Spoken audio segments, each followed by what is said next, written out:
बहुत बड़ा बलहरी है, मान लो। एक दिन आपसे कह रहे थे कि जब आपने देखा नहीं उनको, उनसे बात नहीं हुई और आप उनके जनों से बात सुनकर उनकी तरफ चल पड़े, इस बात से हरि आपके ऋणी हो जाते हैं।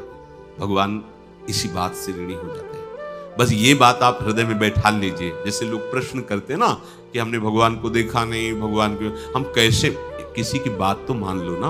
आप मान लो, वो तो आपके अंदर भी बैठे हुए हैं, वो आपको इतना प्यार देने लगेंगे, जहां कोई सहायक नहीं होगा वहां हरि आपको दिखाई देंगे। देख लेना, बिगड़ी ऐसे क्षण में बन जाती है, ऐसा लगता है गला कटा तो वो तलवार गले तक आएगी, हार बनकर सुगंधित फूल बन जाएगी, पर गले तक आने आने तक तुम्हारी निष्ठा देखी जाएगी। नहीं नहीं, बस मेरे हरि का यही विधान, वो आते आते हार बन जाएगी। वो तलवार तुम्हारा गला नहीं काट पाएगी, क्योंकि गले में हरि नाम चल रहा है। मान लो हमारी महालक्ष्मी चरण चापती रहती, क्या चाहिए तुम्हें, क्या चाहिए।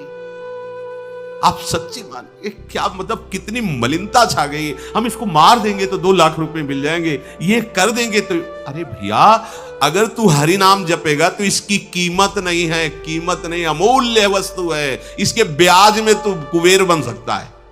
मूल तो कभी खत्म होता ही नहीं है, ब्याज में तू ब्रह्मा बन सकता है। बनना तो चाहे, भक्तजन तो कहते हैं नहीं चाहिए मुझे ब्रह्मा का पद, परमेष्ठी पद, नहीं चाहिए सम्राट पद, नहीं चाहिए योग की सिद्धियां, मुझे प्रभु आपकी दास्ता चाहिए। ये बात कितना महासुख होगा उस भक्त को जो इन बातों को कह रहा है, नहीं चाहिए मुझे मोक्ष सुख नहीं चाहिए। वो ऐसे थोड़ी कह रहा है, श्रद्धा से नहीं कह रहा, अनुभूति से कह रहा है, मुझे नहीं चाहिए ये सब, इनमें वो सुख नहीं है जो आपके चरणों के समीप रहने में सुख है।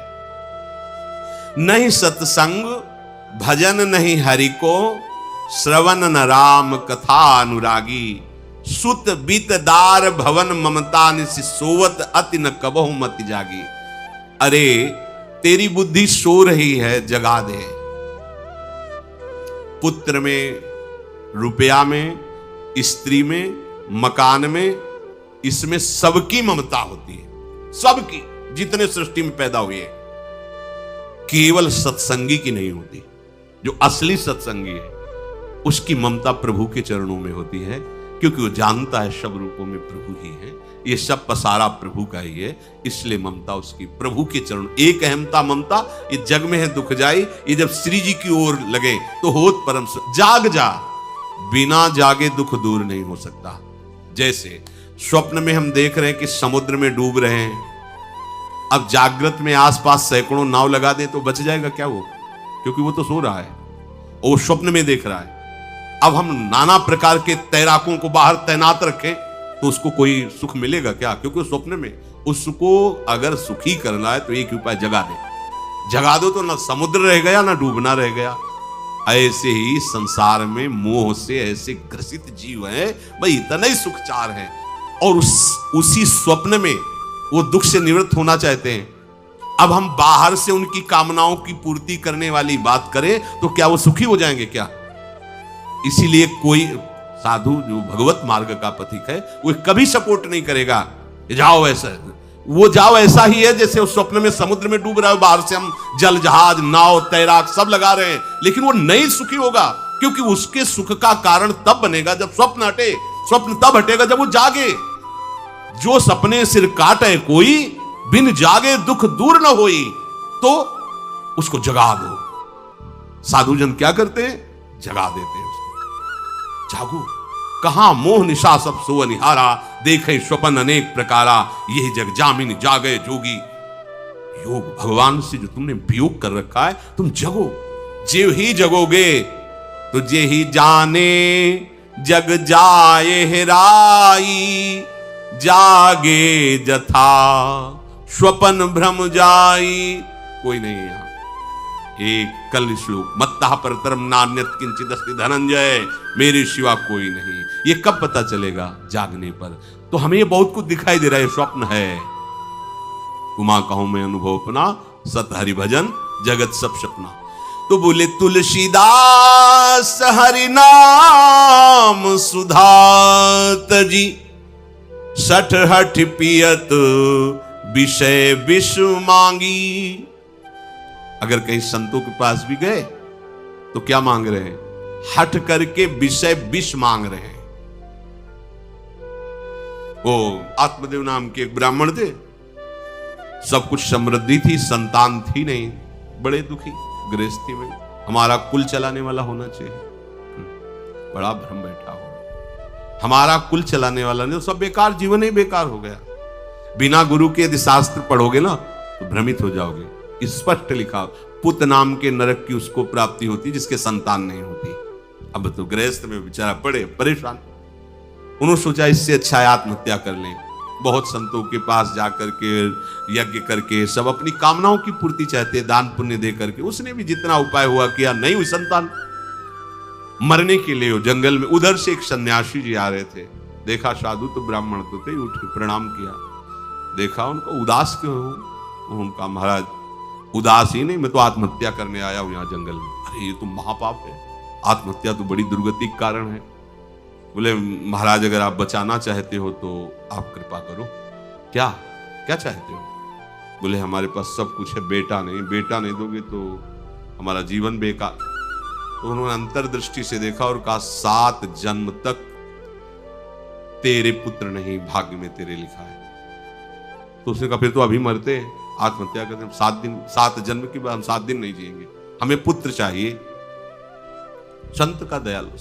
देखो जिनके पास तपस्या और भजन का धन होता है, जब भगवान अधीन है तो कुछ भी कर सकते हो, कुछ भी कर सकते हो। प्रारब्ध मिटाना कोई बड़ी बात नहीं। प्रारब्ध जानते कोई देवता थोड़ी है, तुम्हारा पीछे का किया हुआ कर्म है। और इधर चोर का भजन है, भजन के प्रभाव से कर्म को नष्ट करने में देर थोड़ी लगती है। ये तो अच्छे शुभ कर्म करो तो तुम्हारा प्रारब्ध बदल जाएगा। भजन का प्रयोग प्रारब्ध बदलने के लिए थोड़ी है। पर वो ऐसा हट के, तो उनका देखो हट करने से लाभ नहीं मिलता है।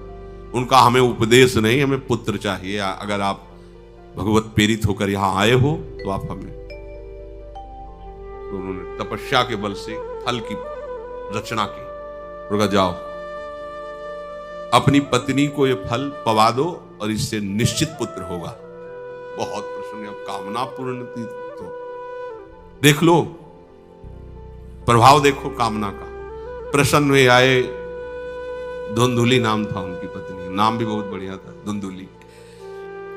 वो कहा कि देखो ये फल खा लो, तुम्हारे संतान हो जाएगी। बहुत मीठी बात बोलती थी, मृदुभाषी, कपट हृदय। अलग अलग क्षेत्र होता है, हृदय कपट और मुख में मीठी बात।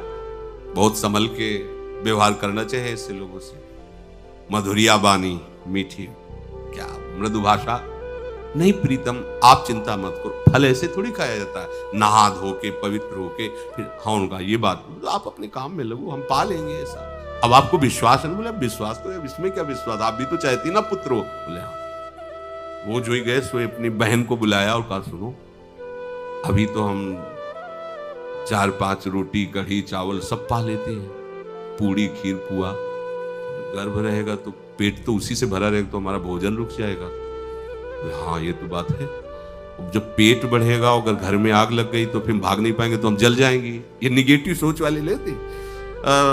और पंडित जी तो इसी बात में लगे कि गर्भ रह जाए तो क्या करें, तुम्हारा हम खाएंगे तो है नहीं, पक्की बात, पर करे तो क्या करे। पंडित जी को कैसे सब, तो उनका देखो एक बात है, हमारे गर्भ है, हमारे कई लड़के हो चुके हो, गरीबी है ही है हमारे यहाँ, तुम कुछ पैसा दे देना और ये नाटक करना कि मैं गर्भवती हूं, बच्चा समय होने पर हम पहुंचा देंगे, हम घोषित कर देंगे हमारा बच्चा मर गया।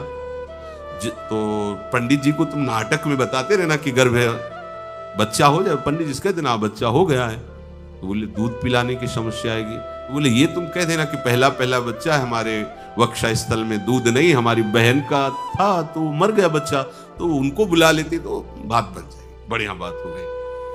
परीक्षा के लिए फल गाय को खवा दो, गाय को खवाया। ठीक समय पर गोकर्ण जी प्रकट हुए, दिव्य तेजोमय बालक, कान केवल वो गाय के, बड़े ही विद्वान और भगवत भक्त संत के द्वारा। कहा था 7 जन्म तुम्हारे भाग्य में, बच्चा नहीं तो नहीं है। देखा गाय के वो गोकर्ण जी प्रकट हुए। उधर उनके जो बच्चा पैदा हुआ उसे ही नाटक के द्वारा पहुंचा दिया गया, वैसे ही पूरा जैसा पहले पक्का हुआ। अब उसने कहा कि हमारे तो स्तनों में दूध नहीं, हम अपनी बहन को बुला लें, उनका बच्चा मर गया। हाँ हाँ हमारा बच्चा स्वस्थ होना, आप बुला लो, उसको हम धन भी देंगे, वो हमारे बच्चे की सेवा कर। अपने नाम से जोड़ करके उसका नाम रखा धुंधकारी, धुंधुली और धुंधकारी, अज्ञान का साक्षात स्वरूप। और जैसे ही वो अवस्था बढ़ती गई तो उसके पापाचरण बढ़ना शुरू हुए। बच्चों के साथ खेलता, खेलते हुए बच्चों को उठा लेता और कुएं में डाल देता। मतलब घोर अत्याचार। गोकर्ण जी हर समय भजन साधन शास्त्र स्वाध्याय। जब और बड़ा हुआ तो माता जी को अपने डंडों से रोज पूजन करता, पिताजी को गाली लात थप्पड़। पिताजी तो रो पड़े। गोकर्ण जी से कहा कि बेटा हमारी गाय से प्रकट हुए पर भरोसा आप ही का है, बचा सकते हो। तो बोले पिताजी जाओ यहां से, भाग जाओ यहां से, एकांत जंगल में जाकर भगवान श्री हरि का भजन करो। उन्होंने 2 श्लोकों में उपदेश किया। दूसरा श्लोक है धर्मम भजस्व सततम त्यज लोक धर्मान सेवन सदा साधु पुरुषं जहि काम तृष्णाम अन्यस्य गुण दोष चिंतन मास मुक्त्वा सेवा कथा रसमहो नितराम पिबत्वम। हे पिताजी अब तुम लोक धर्म का त्याग करके भागवत धर्म को स्वीकार करो। एकांत में जाकर साधु महापुरुषों के संग से उनके उपदिष्ट उपदेश के अनुसार आचरण करो। प्रभु की लीला कथा सुनो। ना कोई कामना, ना कोई तृष्णा, किसी के गुण दोष का वर्णन मत करना और सदैव भगवत सेवा भावना में रहना। इसी जन्म में तुम्हें भगवत प्राप्त। वो तो उधर गए। इतनी पिटाई की उसने मां की, मां कुएं में गिरकर आत्महत्या कर ली। फिर तो मनमानी आचरण, कुछ वैश्याओं को रखा और चोरी करके लाया। वैश्याओं ने सोचा किसी दिन पकड़ा जाएगा ये और हम, तो उसके हाथ पैर बांध दिए चारपाई में, ला के मुख में अंगार, वो मरा भयानक प्रेत। कामना ने क्या किया? सर्वनाश। किसी को हरि विमुख होकर कभी सुख मिल सकता है? आप संतों के पास जाइए, अपनी कामना रखिए। हम ये नहीं कहते कि कामना तुम त्याग पाओगे, कामना रखिए। भगवान के पास जाइए, अपनी कामना रखिए, क्योंकि आप कामना से युक्त हैं। पर छूट इतनी दे दीजिए कि जिसमें हमारा मंगल हो वो करना। जैसे नारद जी भगवान से अपनी कामना रखते हैं कि हमारा ब्याह करवा दीजिए, और बाद में एक छूट दे देते हैं कि जेहि विधि होए नाथ हित मोरा। तो हरि को अच्छा लगेगा, गुरुजनों को अच्छा लगेगा कि इस कामना से इसका कोई जीवन बाधित नहीं होगा, वो पूर्ण भी कर देंगे। और अगर लगा कि इसका पतन हो जाएगा तो आप रोते रोते भी कामना की पूर्ति नहीं करेंगे। उत्तम बात तो यह है कि कामना हरि की प्राप्ति की करो, वो सर्व सुख स्वरूप है। किसी का अन्य आश्रय, अन्य बल ना लेते हुए अपने श्यामा श्याम के चरणों का आश्रय लेकर निरंतर भजन करो तो ये अनुभव हो जाएगा कि सुख किसे कहते हैं। अभी तुम्हें परिचय नहीं मिला, सुख किसे कहते हैं। सुख सच्चिदानंद है, सुख एक रस है, सुख अविनाशी है। वो सुख सदैव बढ़ता रहता है, घटता कभी नहीं।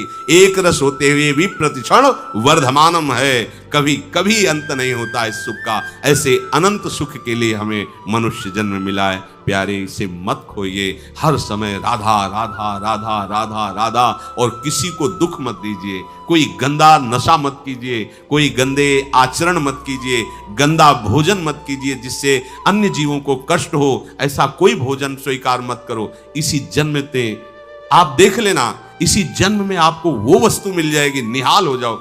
हम किसी पक्षपात की बात नहीं करते। अगर इस छाती को बचपन से अभी तक ऐसा, तो हम कह देते कि भाई आगे कुछ भी हो, कोई भी हमारी गलती हो, हम ये मान सकते हैं। पर हमें ये पता चला कि बचपन से आज तक जलता ही रहा, कभी शांति नहीं मिली, भागता ही रहा पर कभी विश्राम नहीं मिला। और हम ये आपको कह रहे हैं कि जैसा प्यार प्रभु वैसा अन्यत्र कहीं कभी कहीं नहीं मिला। और प्रभु के प्यार का मूर्तिमान स्वरूप हमारी प्यारी जू, निहाल कर दिया प्रभु ने प्यारी जू के चरणों का आश्रय और उनका परिचय देकर। पूछो बस, यहां वाणी मौन हो जाती है। प्यारी जू तो प्यारी जू, और हम ही नहीं, आप सब महाभाग्यशाली है। वृंदावन आए, राधा किशोरी जू के घर में आए और उनकी चर्चा सुन रहे, उनके सिद्धांत सुन रहे। कहीं ना कहीं आपके अंदर उनकी तरफ बढ़ने की इच्छा भी है। ये बहुत बड़ी बात है। बस इस इच्छा को, इस आशा को इतना बढ़ा लो कि कोई इच्छा न रह जाए, कोई आशा न रह जाए। हर समय निरंतर नाम जप करते रहो। तुलसीदास हरिनाम सुधा तज, भगवान नाम तज कर विष मांगते हो। सूकर श्वान श्रृगाल सरिस जन, जनमत जगत जननी दुख लागी। ए काहे को ऐसी गालियां सुनोगे? ये गालियां है। ये सुअर कुत्ता की तरह जीवन व्यतीत करते हो। धिक्कार तुम्हारी मां को जो तुम्हारे जैसा पुत्र जन्मा। अपनी इंद्री की पुष्टता के लिए दूसरों को मार देते हो, चाहे रसेंद्री चाहे जनेंद्री। इंद्रियों की पुष्टता के लिए जानवर जैसा बर्ताव करते हो। कैसा तुम्हारा जीवन है? केवल एक क्षण के सुख के लिए दूसरे को जला दिया, काट दिया, मार दिया, चाहे रसेंद्री का सुख चाहे जनेंद्री का सुख, एक क्षण के सुख के लिए उसका गला काट दिया, उसको रांध के खा रहे हो, उसके साथ भोग किया, उसको काट के फेंक रहे हो, उसको जला रहे हो। क्या तुमसे तो अच्छा सुअर कुत्ता है कि वो अपनी योनि के अनुसार बर्ताव कर रहा है, तुम मनुष्य योनि होकर ऐसे गंदे काम करते हो। सुधर जाओ, नहीं तो आगे सुधरने का अवसर नहीं मिलेगा। ये मनुष्य जन्म है, सुधर करके सबको सुख प्रदान करने वाले बनो, सबको आनंद देने वाले बनो, तो तुम स्वयं सुख समुद्र हो जाओगे, तुम आनंद समुद्र हो जाओगे। उपासक को एकाग्रता पूर्वक महत्व बुद्धि रखकर प्रभु की आज्ञा का मनन करना है। गोस्वामी जी कह रहे हैं, बने तो रघुबर ते बने, बिगड़े तो भरपूर, तुलसी और अंते बने, ता बनवे पे धूर। इस बात को समझो। कौन सी कामना ऐसी है हमारे प्रभु के लिए दुर्लभ है? अरे ये अनंत सृष्टि एक निमिष में जिन्होंने रचा है वो तुम्हारी कामना नहीं पूर्ण कर सकते, पर तुम गंदे आचरण करो, हिंसात्मक वृत्ति रखो, दूसरों को दुख देने वाली चेष्टाएं करो, पापाचरण करो, भगवद विमुख जीवन बिताओ और सोचो कि आपकी कामनाओं की पूर्ति हो जाए। नहीं, आपको दुख भोगना पड़ेगा। यदि आप शास्त्र के अनुसार, भगवद वाणी के अनुसार चलो तो आप देखना एक दिन आप निहाल हो जाओगे। पर हमारा धैर्य इतना नहीं रह गया है। वर्तमान की क्रिया वर्तमान में तत्काल सुख दे, वो चाहे पापाचरण क्यों ना हो, चाहे हिंसात्मक वृत्ति क्यों ना हो, हम लोग अपनी बुद्धि को खो चुके हैं, मलिन कर चुके हैं। परिणाम आते अशांति, दुख, क्लेश, बंधन, और चाहते हैं सुख। अरे भ्रम छोड़िए, भगवद वाणी का मनन करो और उसे आचरण में उतारो, सुखी हो जाओगे, निहाल हो जाओगे। ये माया की ऐसी चाल है जो आपको फंसाती चली जाएगी। आप जब तक शास्त्र विरुद्ध आचरण करेंगे तो शब्द याद रख लीजिए, आप भयभीत रहेंगे, आपका मन विषाद से, खेद से युक्त रहेगा। आपकी सारी सुख सुविधाएं जो जमा हैं उनसे आपको बिछुड़ना पड़ेगा, वो नष्ट होंगी। आपका सहयोगी भी आपको छल करके दुख देगा। आपके प्रियजन ऐसी चेष्टा करेंगे कि आप जलोगे, मैंने इनके लिए किया था और ये ही हमारा साथ नहीं दे रहे। मान लीजिए, जब तक आप हरि की शरण में होकर उनकी आज्ञा के अनुसार नहीं चलेंगे, तब तक आपको सुख स्वप्न में भी नहीं हो सकता। विश्वास कर लीजिए, ये भ्रम छोड़ दीजिए कि हम असत आचरण करके, अधर्म आचरण करके, हिंसा करके, व्यभिचार करके, चोरी करके, नशा करके हम सुखी हो सकते हैं। प्रार्थना मान लीजिए, ये हमारी दुश्मन की चाल है हमें नष्ट करने की। ये जो अज्ञान रूपी शत्रु है, यही हमें नष्ट कर रहा है। इसलिए भगवद वाणी श्रवण कीजिए। ये केवल कागजों में लिखे हुए शब्द नहीं है, वांग्मय स्वरूप भगवान का है। जिन्होंने माना है निहाल हो गए हैं। सच्ची कहते हैं, सच्ची कहते हैं। मान लीजिए, बार बार इसलिए कह रहे हैं कि बस मान लीजिए, तब आप इसका अनुभव करेंगे। मान के जान जाओगे और जान के वही हो जाओगे जो प्रभु हैं। प्रभु हैं, प्रभु का यही महान महिमामय स्वरूप है। जो प्रभु का आश्रय लिया, प्रभु अपने समान बना देते हैं, उसे अपने समान बना देते हैं। अपने समान क्या, प्रभु अपने सेवक के सेवक बन जाते हैं। आवश्यकता केवल प्रभु की बात मानने की है। प्रभु को तुम्हारे 56 भोग नहीं चाहिए, प्रभु को ये तुम्हारी वस्तुएं, अरे मानो। एक माया की जरा सी झलक में मारा घूम रहा है ऐश्वर्य, वो मायापति श्री कृष्ण है। तुम्हारा तोला दो तोला सोना, ये 56 भोग, ये कपड़ा लत्ता पोशाक, ये प्रभु को चाहिए। अरे इसमें आपका भाव है, दुलार है, बस इस बात को प्रभु देख के प्रसन्न हो रहे हैं। इससे नहीं प्रसन्न हो रहे कि आप बहुत कीमती इत्र लगा रहे हैं, बहुत हम आपसे सच्ची कहते हैं, हमारे प्रभु की श्री अंग की जो सुगंध है, उसके आगे यहां जितनी भी सुगंध है वो दुर्गंध के समान है। ये मायाकृत है, वो चिदानंद है। कैसे? पर वो जब हम उस वस्तु के साथ दैन्य भाव से, हमारे प्रभु तो देखो इतने करुणामय है, सबरी जी के जूठे बेर खा रहे, इतने करुणामय है, विदुरानी के हाथ से केले के छिलके खा रहे हैं और वाह वाह कर रहे हैं। इतने करुणामय है, सुदामा जी के तंदुल खा करके हाँ लक्ष्मी प्रदान कर रहे हैं। कैसी कैसी महिमा। आप देखो हमारे प्रभु को, क्या प्रभु को वस्तुएं चाहिए? यदि आप अभिमान करके सोने का मुकुट, 56 भोग और दुनिया का कुछ नहीं चाहिए। दुर्योधन ने क्या नहीं व्यवस्था की थी, देखा भी नहीं भगवान, और विदुरानी जी की उसी समय जाकर मांग कर छिलके पा रहे। हमारे प्रभु को आप चाहिए, आपका प्यार चाहिए। वो प्यार समुद्र है, और आपका प्यार आपके सुख के लिए चाहिए। वो तो सुख समुद्र है, तुम क्या सुख दे दोगे उनको? तुम तो उनकी एक तरंग हो, ऐसी अनंत तरंगे उनकी स्फुरित हो रही उनमें, तुम्हें सुख प्रदान करने के लिए। वो केवल तुम्हें चाहते कि तुम उनके हो जाओ। इसीलिए तुमने जो जो अपना माना है, उस अपनेपन को समेटने के लिए कहा जाता है, आप प्रभु की आज्ञा पालन करते हुए अपना सर्वस्व ये मानिए मेरे प्रभु का है, क्योंकि उन्हीं का है।